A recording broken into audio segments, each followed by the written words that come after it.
Death Parade may be one of anime's most compassionate psychological dramas. It also asks a terrifying question. Can someone truly judge a human life in its worst moments? It is easily one of my favorite psychological thrillers. In this story, the newly deceased arrived at a mysterious bar called Quindecum, run by a bartender named Decum. They always arrive in pairs, two people who die at the exact same moment. To decide their fate, they are forced to play a random game, and based on how they act, the arbiters judge whether the soul should be reincarnated or cast into the void. But business as usual gets shaken up when Decum's new assistant, Chiyuki, begins questioning the cold logic of soul judgment while helping Decum better understand human emotion. That's a lot to say. These people had to play games to decide if they were going to get reincarnated or just vanish into nothingness. Now let me first say this show is pretty morbid, I'm not gonna lie, so if you don't like stories centered around death, this is actually a very great one to skip. But if you do like these kind of stories, then this anime is a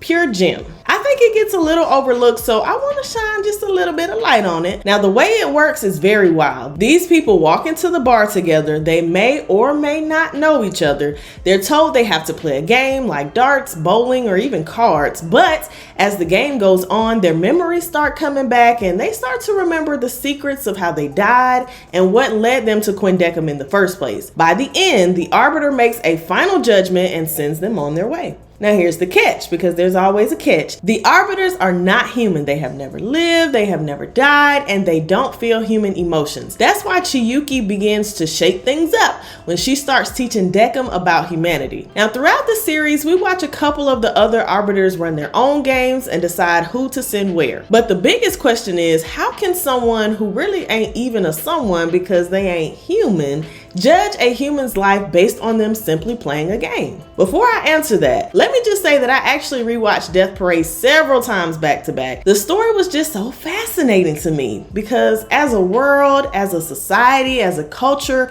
we have all kinds of beliefs about what happens to us after death. But imagine having to play a game to decide what happens to your soul. It sounds kind of cool at first and different until you really think about it. This ties back to my earlier question about how can someone judge a human's life? They can't. And they shouldn't. We see this play out in the very first episode with the first decision Decum makes. He completely misjudges the interactions of a married couple and makes his decision on who to send to the void based on that pressure cooker environment. It wasn't until Chiyuki explained what she saw from a human perspective that we start to understand how flawed this system really is. Had she been the one making the call, the right person might have gone to the right place. So while initially thinking a setup like this might be kind of fun or interesting, it actually would be very terrifying to me the more that I thought about it. Remember, these people walked into the bar not even knowing that they were dead yet. So take me for example, if I had no memory of dying, so I really could have stayed in that state forever without a worry or anything going on. But now I'm thinking maybe I just blacked out, I'm dreaming, or I'm in a coma,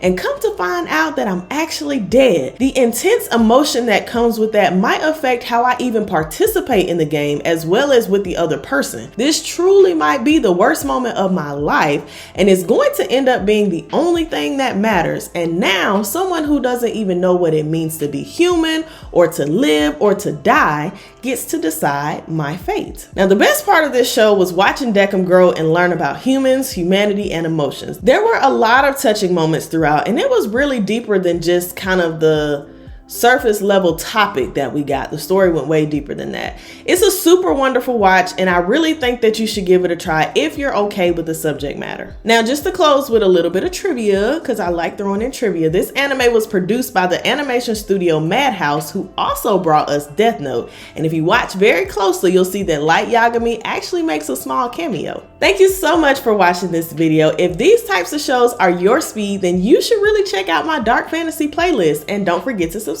When one arc ends, another one begins. See you next time.